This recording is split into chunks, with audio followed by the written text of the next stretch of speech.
Bringing fallen soldiers home is done with respect and dignity. MTN's Marion Sue explains how one Kalispell resident played a crucial role in honoring those who lost their lives in the line of duty.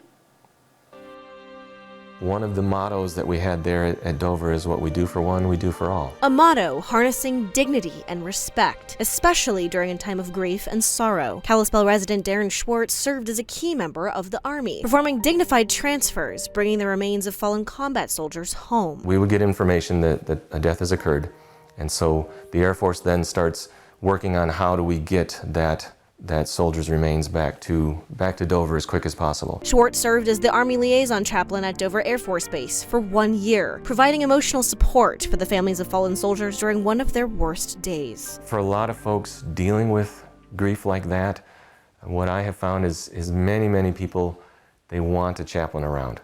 Even if they don't want me to pray for them, there seems to be, and I found this in the hospital experience as well, people just, they seem to like having a chaplain present. But you won't see Schwartz in any of these videos. Media of any kind is prohibited unless authorized by the family. One of the rules that they do have is there's no sound, and so even if ABC or NBC comes to Dover to film something, they're not allowed to record sound, so they're never going to hear maybe a loved one crying or a child or a wife or something like that.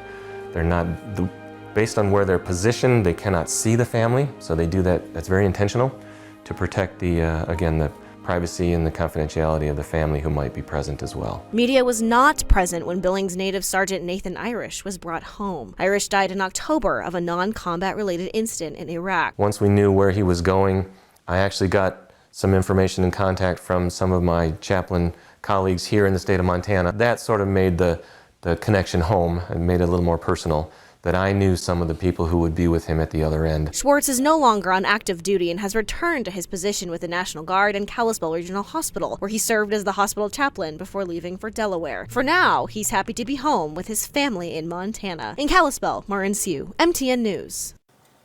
In his time at Dover Air Force Base, Schwartz performed 40 dignified transfers.